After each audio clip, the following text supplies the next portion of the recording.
Any questions now? Yes, please. Khokhar Sahib.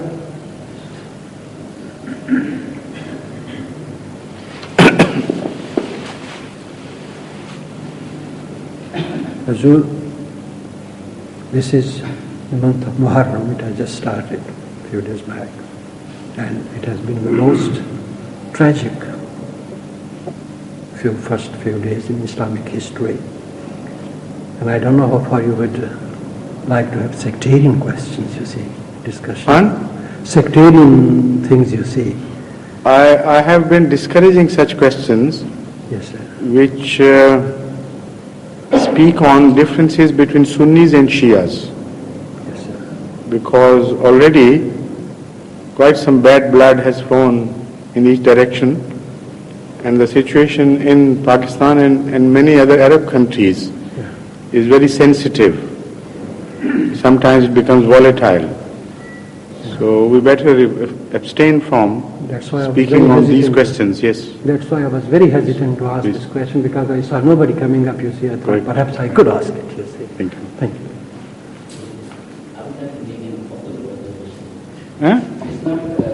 You want to start a debate? Okay, please come on. I don't follow what you mean, but you'll make yourself clear, inshallah. Assalamu alaikum warahmatullahi wabarakatuh. I just returned from Canada, and Queen was visiting. The Queen? The Queen of England. Yes. And as well as Queen of the Commonwealth, the way she is called. She was visiting Canada. A service was held recently, most probably it was last Sunday, in Toronto. It was held basically under the Anglican bishop. But what he did was a very different thing than what would have imagined in an Anglican church.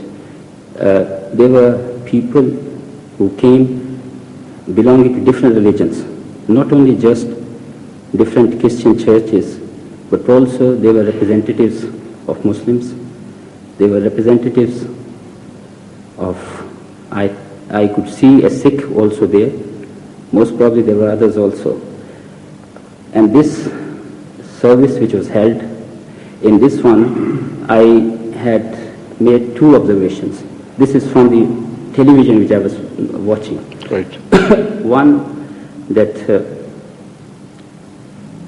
these people belonging to different religions assembled in a single church.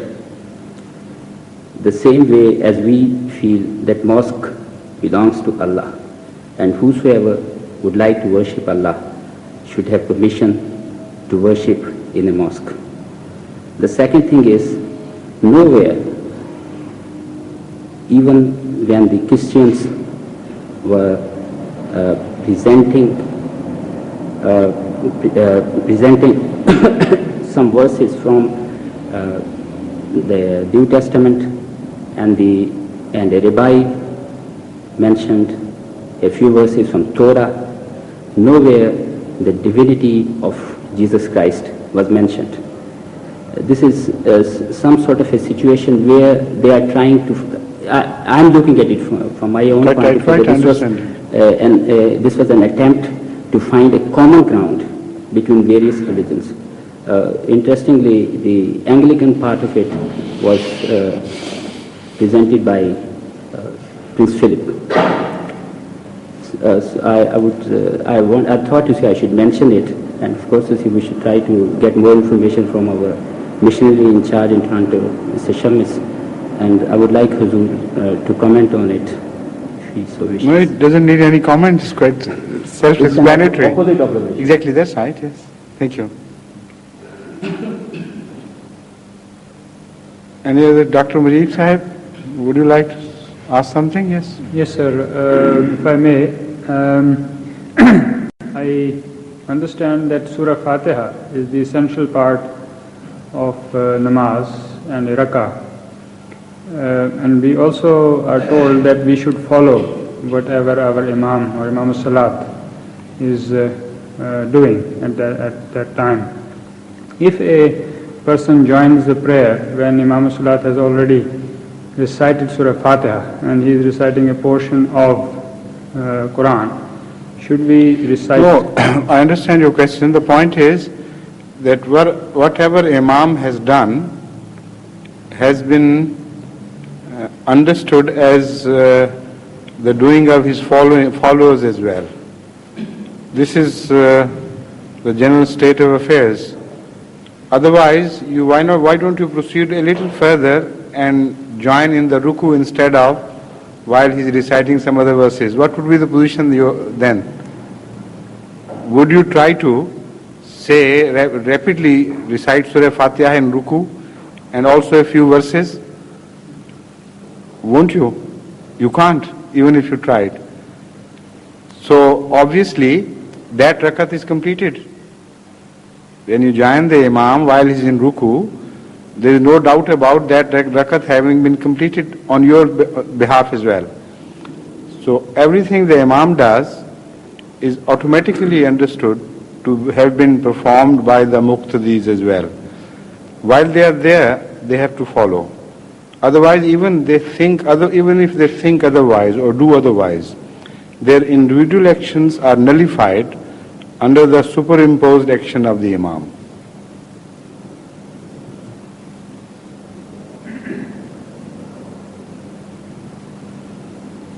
Yes, please, Khalil Dar Sahib.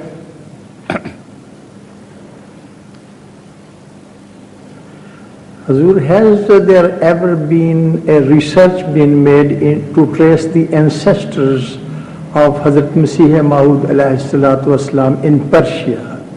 What I got in mind is that perhaps that might connect Hazur's family with Hazrat Zaid bin Haris physically also. Because we got an If that is your idea, why don't you hold that research? And in London, you have all the facilities of literary research, because the very best libraries of the world are situated in London. I think after the great Moscow library, the British Museum Library is one of the greatest. And many others, there are so many libraries here. So this is a good opportunity for you to make research. But if someone, for this particular research, I think Moscow is preferable, because all the wealth of knowledge of that region was collected over many centuries by the Russians in Moscow. And they are absolutely invaluable treasures of literary value, literary treasures in Moscow. So if somebody learns Russian, and there are some whom I have advised to learn Russian. In England too, there are some students who wanted my advice, and I told them to learn Russian, take up Russian and specialize in this language.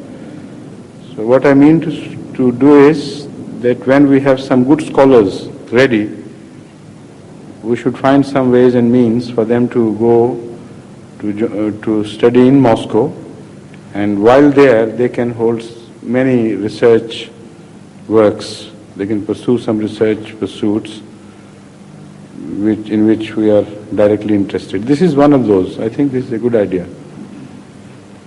But anyway, by the time that happens, somebody here should take up this research work if he has spare time. Yes, please. Assalamu alaikum.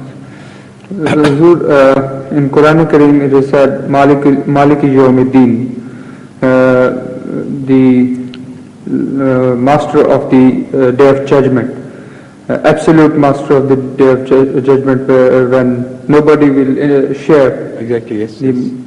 And also said that Malikul Mulk, the Lord of the land. But we Mulk see means? Lord of the lands. Does it mean? Mulk, it's a wider word than just land. Mulk is not land alone. Mulk means he is the political authority, you can say that. Final, ultimate political authority, sovereign. In Malik, the word Malik means, I understand that it means absolute master or absolute sovereign. Sovereign. Yes. So we see the people share the matters of the land with Allah. How do they do For it? the time being, the government is established, and the God is not obvious. Apparently, God does not interfere in their matters. So, would you please explain this? The fact is that Allah Himself has defined the word Maliki Yawmiddin in the Holy Quran, and there the absolute mastery, which you have referred to, is said to be held at the Day of Judgment. And He Himself has declared that in this temporary phase of life, I'll give you a sort of mastery to judge you. If Allah had not given you a semblance of mastery over things here, it would have been impossible for you to come through any trial, because you will be completely helpless. Now, mastery is in everything, not only in property. Why do you limit it to the possession of lands or possession of wealth? Because mastery of Malik Yawmiddin is over everything, over your actions as well. So the true and the final definition of this mastery has been made in the Holy Quran itself, where it says, Yawma la tamliku nafsul le nafsin shay'a wal amru yawma idhin lillah. On the Day of Judgment, no soul would share anything, would possess anything whatsoever for itself or for anybody. La tamliku nafsul le nafsin shay'a. This is an absolute declaration which leaves no room for any exception. Neither a soul will possess anything for itself nor for any other soul. Wal amru yawma izin lillah, and all decisions will revert to Allah. That is the mastery of the Day of Judgment, as Holy Quran itself has explained. So that shows that prior to the Day of Judgment, we are made to share that mastery or exercise that mastery in our limited spheres. Because otherwise there could not have been any way of judging people's good acts from their bad acts, because everybody would be dispossessed of all will to do anything on himself, of himself. So that has been already witnessed in the creation of the angels. So where is the need for a Malak Salim then? If the mastery is to be possessed entirely by Allah, the angels are enough. No human being is to be created at all. Because whatever Allah would create, it would be without any volition of its own. Because no mastery. The result would be that instead of human beings, again angels would be created. So you can't conceive of any human beings without sharing some sort of mastery with their Lord. At His own behest, of course. After. Yes, please. Assalamualaikum. Kullu nafsin bima kasabat rahinatun illa ashabul yamin. Pardon? Yes, quite right. Azur is concerned. What is exactly that is agitating you in this regard? That means that we are mortgaged with Allah. While I know that. What is it you want to understand? Rahinatun. Yes. Allah is the owner of our lives. Yes. So if His owner, He made us mortgage our lives, or mortgage to Him, that is exactly. This is the same question, in fact, in a different way. That's how I ask what you are doing is you are answering Salim, in fact, not asking a new question. Because it is further explained, here in this verse, the relationship between man and God as master and servant is further explained. What sort of mastery is shared by human beings and to what extent? That has been explained. Kullu nafsim bima kasabat rahinatun. He is not the absolute owner of anything or any acts, even of any acts he does perform. The relationship is like you give something as mortgage and you remain the possessor while he exercises the rights of usage for a while. So the possessor can always take the mortgage back. So this is what Allah has explained in this verse, Kullu nafsim bima kasabat rahinatun illa ashabul yameen. Now this is a most beautiful exception. Ashabul yameen means those on the right side. Right side of what? No, not only that. This is a verse of very wide application. Right side also means the right side of Allah. You know, there is a wrong side and a right side in that sense. Left in the Holy Quran has been explained as the wrong side. Repeatedly this has been used. And the right stands as a symbol for the right in the sense of right or wrong. So in English we also say somebody is on the right side of someone, which means Allah's treatment to them would be different. They would be made a sort of owners because everything they do is according to the will of Allah. So they will not be brought to reckoning like ordinary people. There the reckoning would be hard and tough on them. That we gave you this for a while and you misappropriated things and you didn't discharge your responsibilities properly. That would be the sort of reckoning for every ordinary person. But those who have given everything for the sake of Allah, even their will, their best desires, and have completely got subjugated to the will of Allah, for there the reckoning would be a different type. And this is what the Holy Quran says, Illa ashabul yameen, except those who are my own, who are on my right side. They possess things with me as if they are mine and they are theirs. We are joint holders as if. So that is the greatest expression of love by the righteous, one of the greatest expressions of love which you find in the Holy Quran. This is witnessed in a very interesting anecdote. This is the same phenomena belonging to the Ranjit Singh, great Maharaja Ranjit Singh. Once he ordered the keeper of his stable not to give his favorite horse, which was very much loved by him, to anyone. So the keeper asked him, to none whatsoever? He said, to none, whoever he may be. So he said, all right, I will not. Now that horse was also the favorite of his son. So he went to the stable and asked for the horse. And the keeper said, no, it's impossible. Maharaja has forbidden.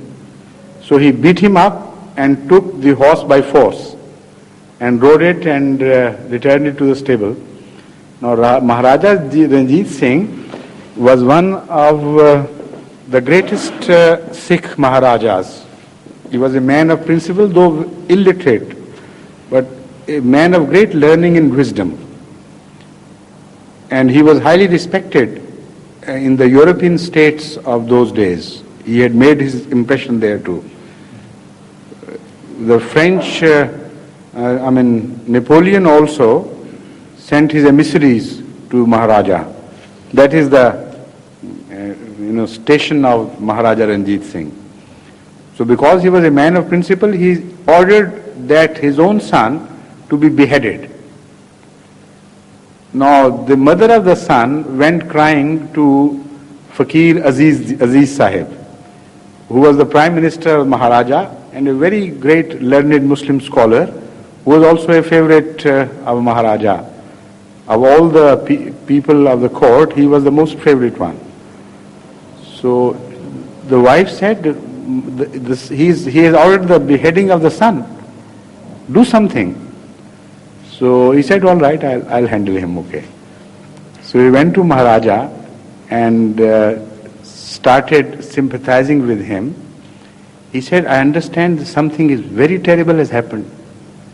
That your son disobeyed you. Of all the people, he disobeyed. And so on, for a while, he went step in step with the Maharaja's temper. And then he said he took that horse as if it belonged to his father. What a stupid boy. The moment he said it, the Maharaja understood the difference. That it's not always the relationship of Maharaja and the subject. There are some blood relationships which have a different rights. So this is what Allah has said in a way. Illa ashabul yameen. There will be some who would stand as ordinary people before me, but some as preferred ones. They would be on my right side. So I make an exception to them. If it is not possible to do wuzu, then tayammum is Permitted. Yeah. Tayammum is dust is used for doing tayammum, but the dust itself filthy dust, or we don't know. No, you know. Maybe. You know the order is to go for the clean dust. Yes. So clean dust. How we could know this? As best as you can. I mean, if I it is on the wall. It's up to you, your own wisdom.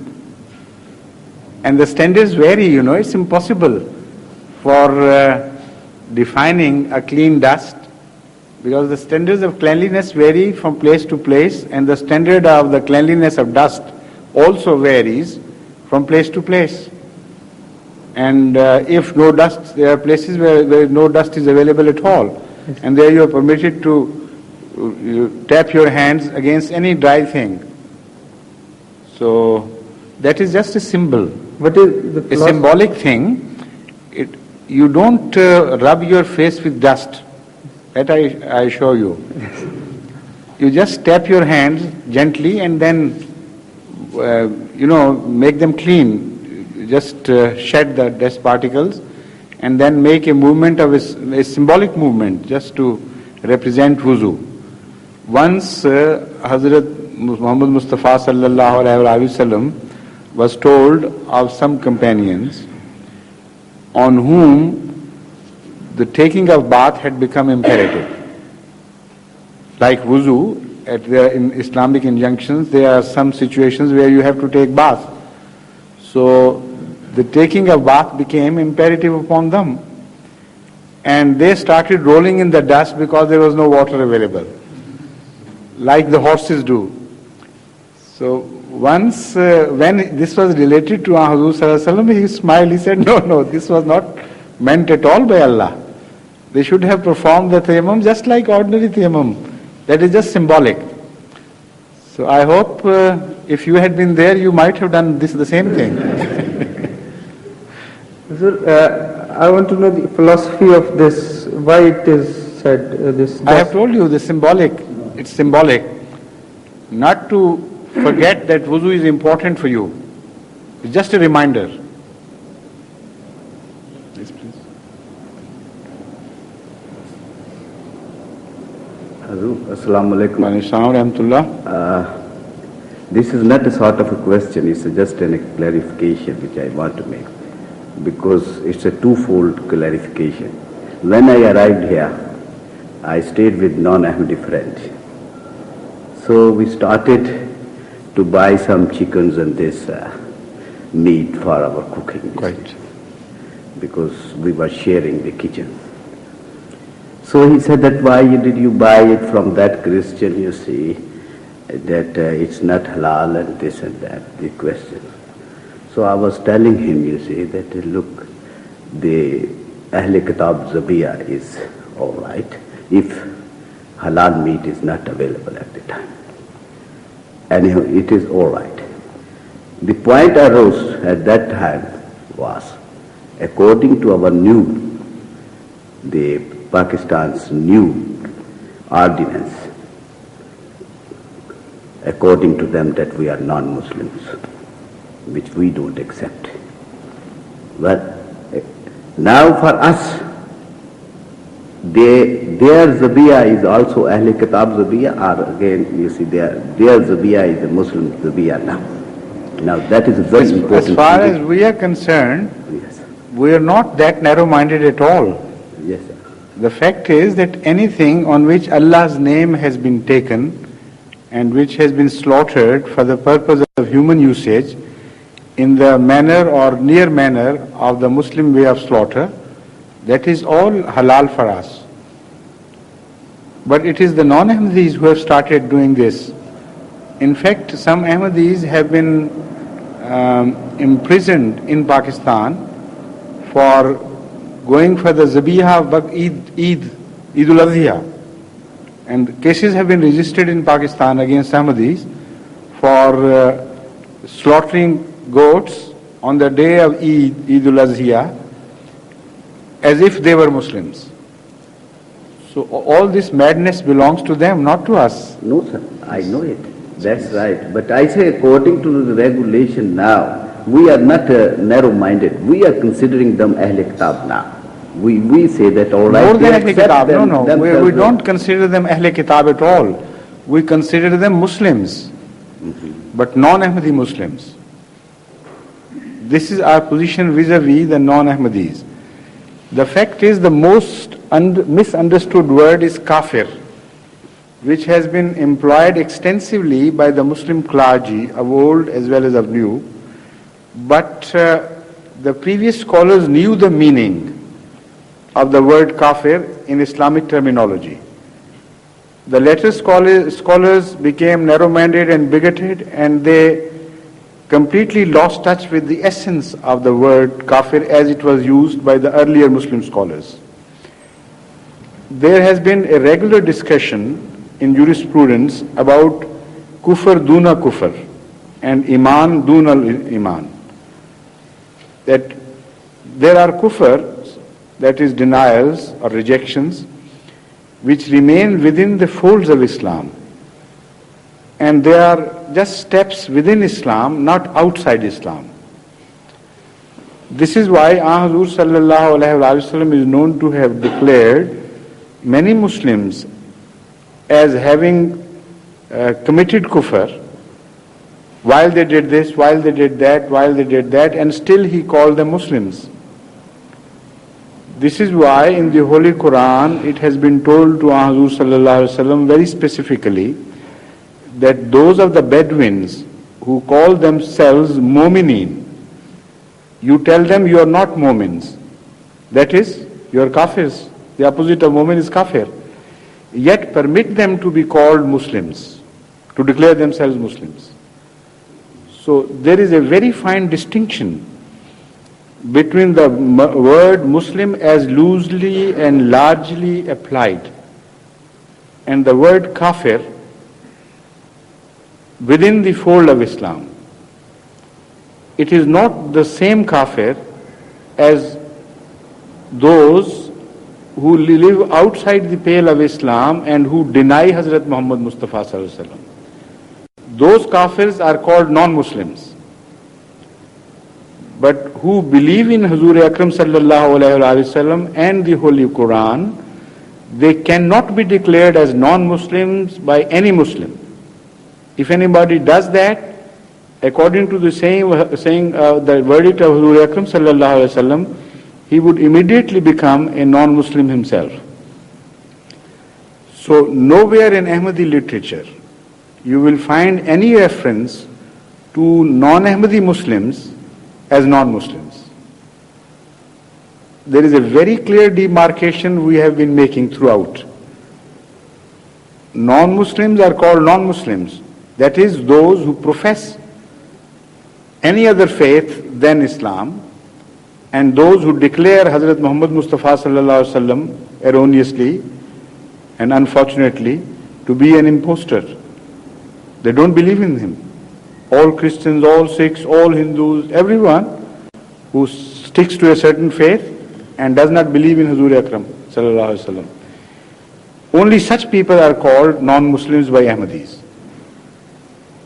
The rest are the Muslims who have rejected Hazrat Imam Mahdi, and out of their own committed profession, they should be treated as kafirs within Islam, of course.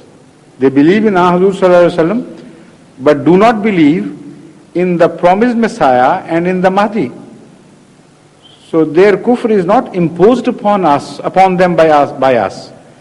It is a kufr of their own commitment and a positive commitment. So when we say kafir, we positively mean a kafir within the four walls of Islam, who has denied in the promised Messiah, in the truth of the promised Messiah, and rejected Imam Mahdi.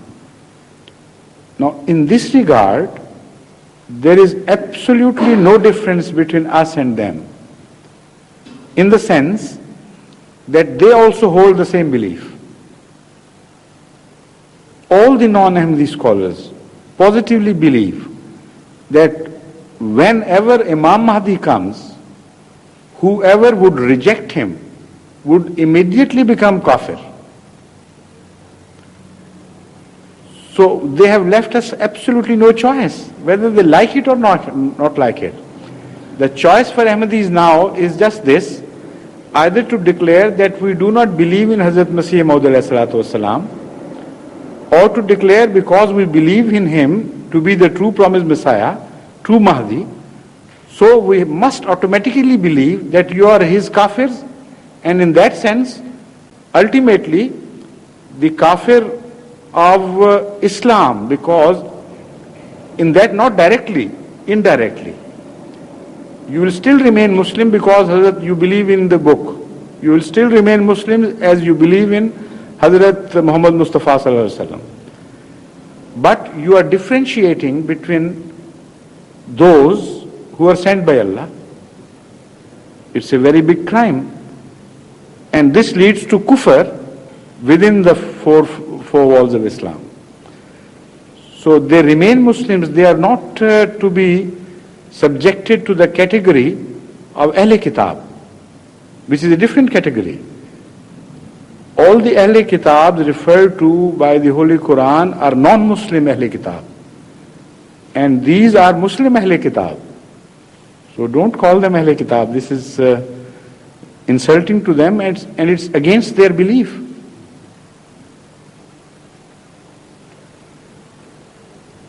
Yes, please.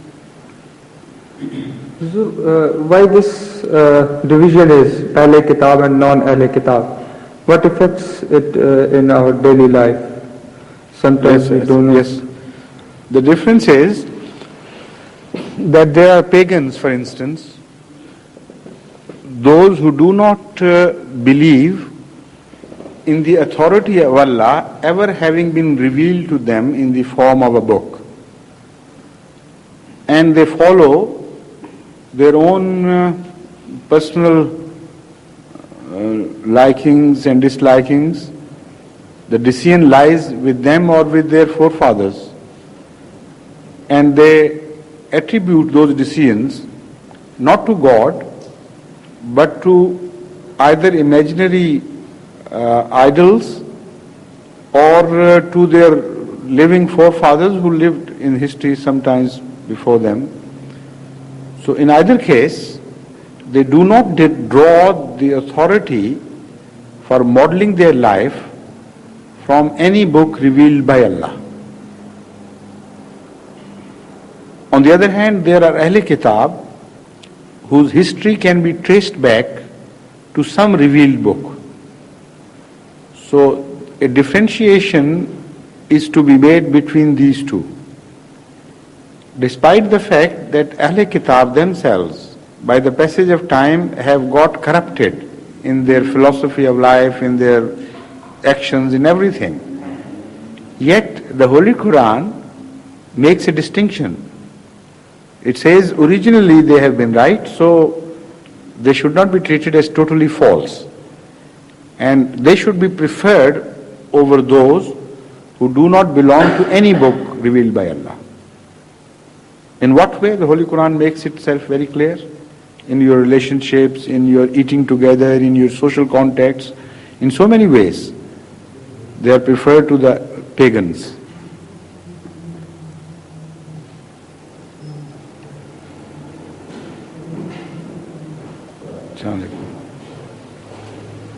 Yes, please.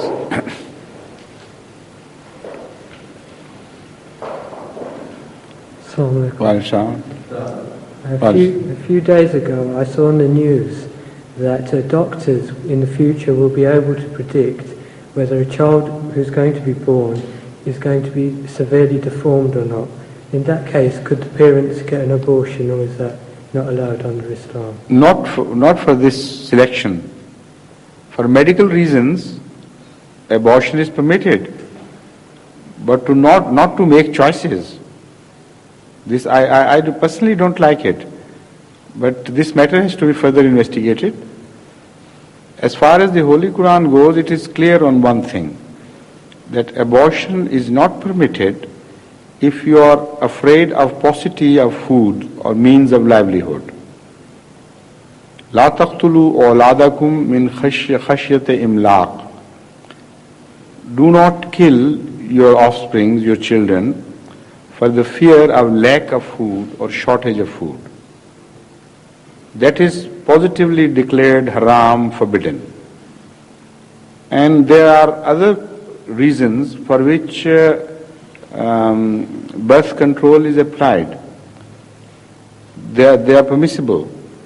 But the state which you are telling me is not a state of birth control. It is almost amounting to murder. So if murder is permitted in the uterus, you can further extend it and have the boy murdered after being born. The prevention is a different thing altogether. When life has not come in contact with the other life, that is, the genes of the two sexes have not mended into one child, before that everything is permissible. But after this, only for the medical reasons, because the principle laid down by Islam is this, that the life which has come into being and has flourished already, it has a better right than a possible life. Comparatively, it has the possibility of life has less chances. So if their interests clash, then the life which has already got established, it should be preferred. So this is why if there are health hazards, then all mothers are within their rights to get the abortion. But for the choice of sex, I simply can't accept this. And further investigations could be made. Pardon? Pardon? If in the doctor's opinion, the child is going to be deformed. No, he said sex. Deformed. I'm awfully sorry. Deformity again, that has gone closer to the borderline. You see? So it all depends, because I think most deformed children also pose some sort of hazard for their mothers. And I know positively in many cases, because the child was deformed, his delivery was not normal. and the mother almost got killed herself in the process of delivery. So in that sense, of course it should be permissible. But as far the rest is concerned, I doubt it. Yes, please.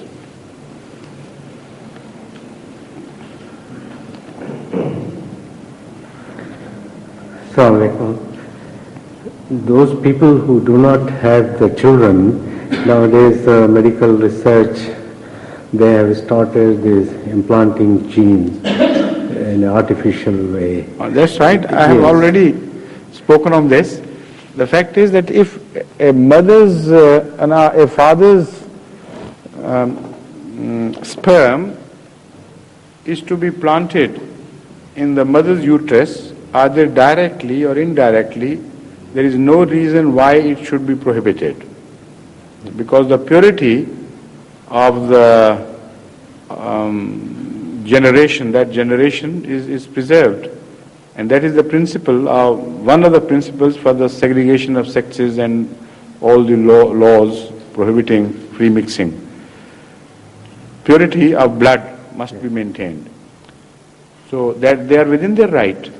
But if somebody else's sperm is to be planted to the mother, then it is the father is the one whose sperm has been planted, and this is all a fraud upon the poor father who is supposed to be father. Yes, it's obviously illegal according to Islam. It means it is permissible according to What? Islam. The planting of fathers. That is permissible, not somebody else's. No, not somebody yes. else. Yeah. Thank you. Just now? Yes, please. Come on. Yes, please. Few of my acquaintances have imported a blind man, you see, from... Few of my acquaintances have imported a blind man from Pakistan. And they have married him with a blind woman. Here. Now the position is, they are married now. I was of the opinion that they shouldn't have any children. They shouldn't have? Any children. This is your opinion? That was my opinion. I see. But based on what? Pardon? Based on what? Based on, because you see, they were incapable of bringing up the child. No, that is your logic. Based on any word of Allah or your own preference? No. Your own preference? Yes. So it doesn't matter anything? No, it's for the matter of discussion, sir. No. It's in the matters of religion, you must have authority. And the authority is only Allah, no khokar. Please. Yes. No, but the point was, you see, should they be allowed to have children? The point was, and it is not. You have used the right tense. The point was, but it is no longer the point. Because I have ruled it out. I am not going to discuss anything which has originated from you.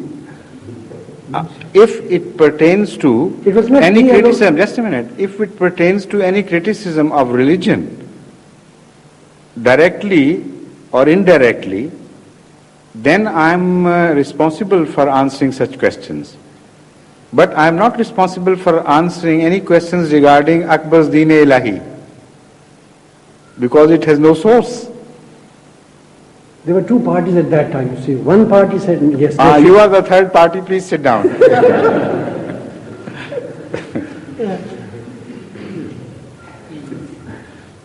Any other question, please? Have you seen enough of England? Are you ready to launch? I've only seen enough of London, not England, sir. Pardon? I've seen enough of London, but not England. Not yet? If it has taken you 10 days to finish London, it would take you 300 days, I suppose, to finish England. But I'll give you 10 more days. Right?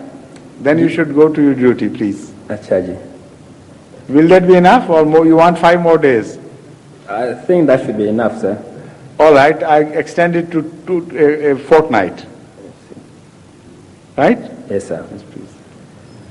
Another question, please. I wanted to know, Huzur, whether, the line of difference we draw between abortion and preventing pregnancy and the legality or illegality of that. I already I've told you.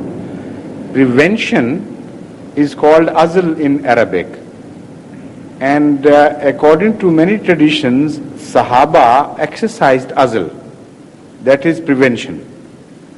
Prevention means before the whatever stage before the embryonic stage is called of both the sexes, whatever material they have been provided with by Allah, the mechanism for reproduction, if it comes into play but does not create embryo, then it is called prevention if it is intentionally done. If the embryonic stage begins, then things have gone out of your hands. Then only legally you should go into abortion, otherwise not. And by legality in Islam I mean for the reason of saving a life, but not for trivial reasons of your own comforts and discomforts or likings or dislikings.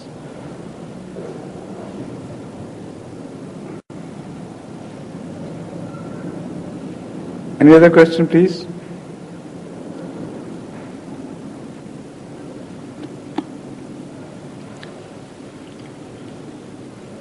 You know, there was an experiment made which should have been completely forbidden according to your standards, of course, and that experiment failed bitterly to your satisfaction. I'm telling you this.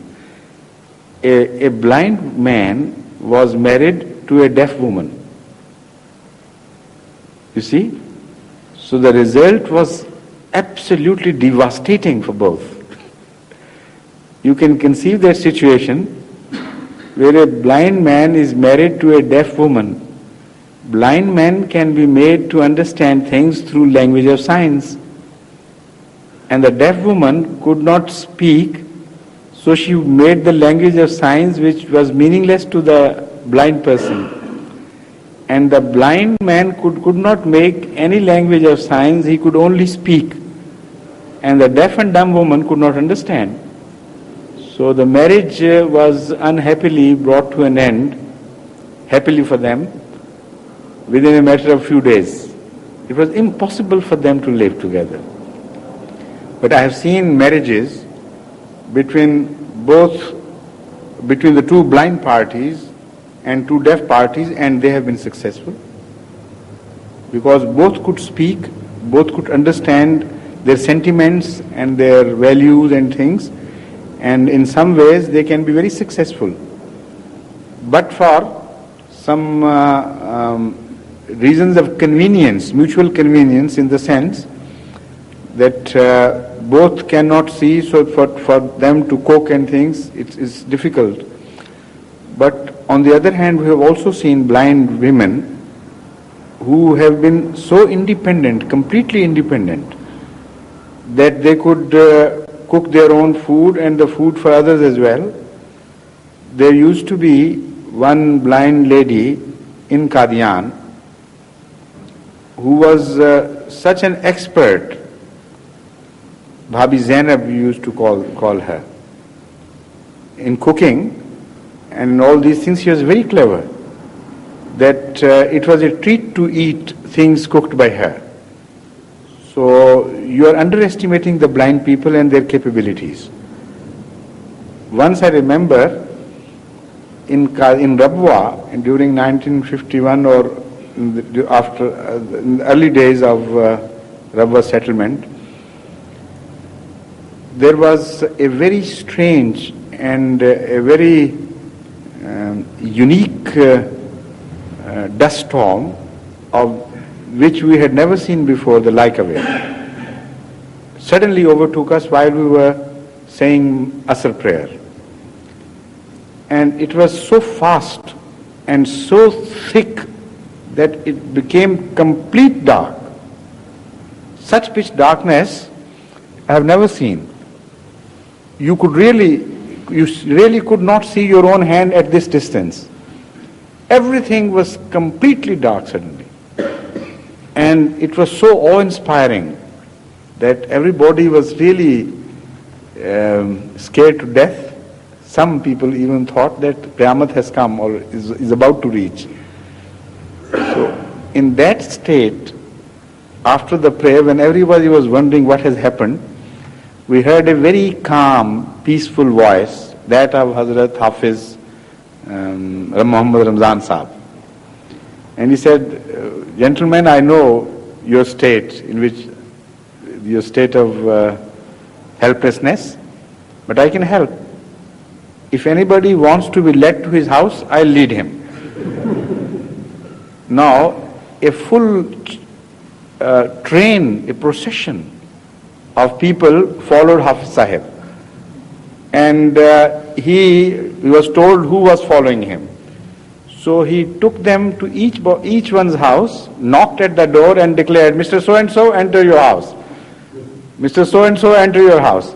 And he did not commit a single mistake. He was so clever. So don't underestimate the qualities of the blind people. We have seen blind couples coping with the situation very well. So before making your religion, think of these things. Was there a discussion going on there at that time? Yes, yes. This is why I'm telling you. Please. Yes.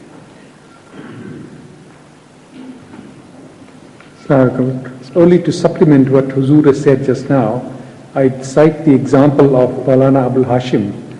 He was East Pakistan, Bangladesh. Yes, sir. That's right. Yes, yes. He was a very learned man. He rose to be a minister in the undivided Bengal government, and after that he was head of the Islamic Cultural Central in Dhaka, and he visited Rabwa at the invitation of your predecessor, Huzur. Yes. And he was the most highly respected person. And I'll further supplement your observation by telling you that I held quite a long discussion with him. In fact, those who were appointed by Hazrat Khalifatul Masih Salis to meet him and to eat with him during his stay, my name was also included. So we had some very interesting discussions, and he made a very intelligent remark, observation about Rabwa, which I was surprised that exactly in the same manner, the same observation was made by a professor of anthropology from the University of London, who was visiting Pakistan and studying various cultures. So that coincidence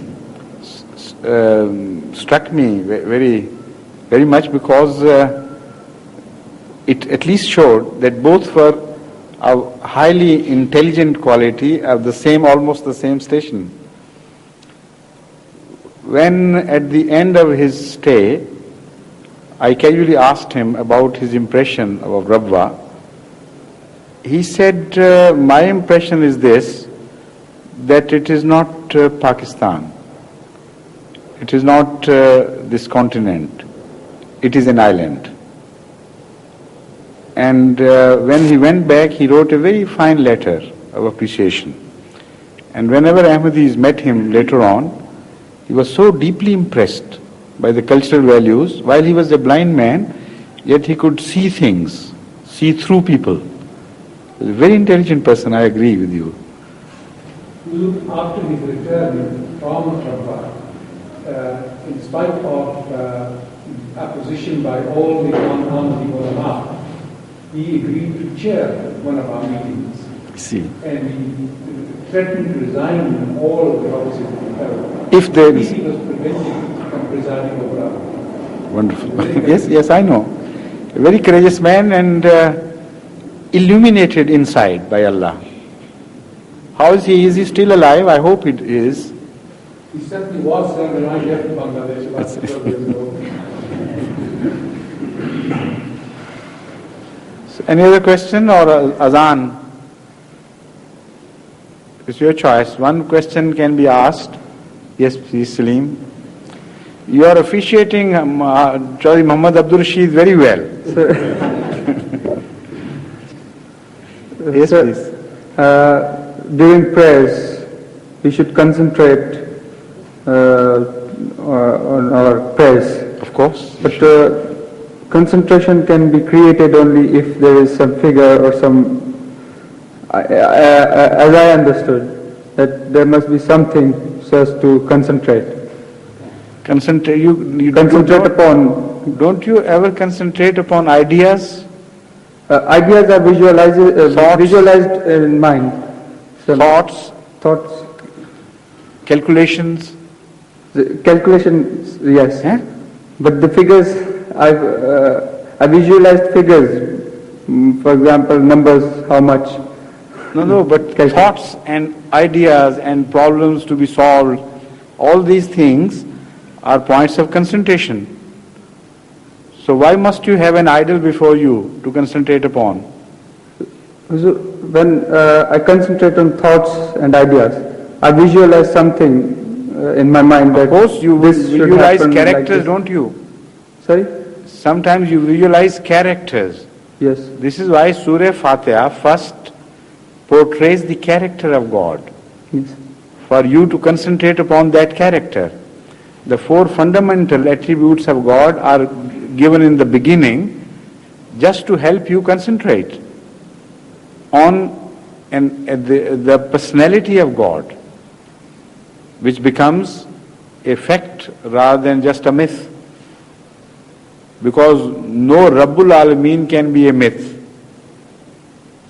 No Rahman can be a myth. No Rahim can be a myth. No Malik can be a myth. All these four qualities speak of the greatest facts of life for which we care. In fact, they speak not only of the four attributes of God, but they speak also of the entire gamut of human activity. They revolve around all these four central forces of attraction. So there is so much given to you for concentration, and yet you are complaining that there is not much for you to concentrate. If you begin to concentrate on these things, you can spend your lifetime without exhausting this subject. This I assure you. And even if your children go on doing the same thing, they take up the cudgel from you, until the day of the resurrection, these four attributes of God could not be exhausted, because they cover everything. Everything that is conceivable has its source, its roots in these four attributes. So the azan now, please.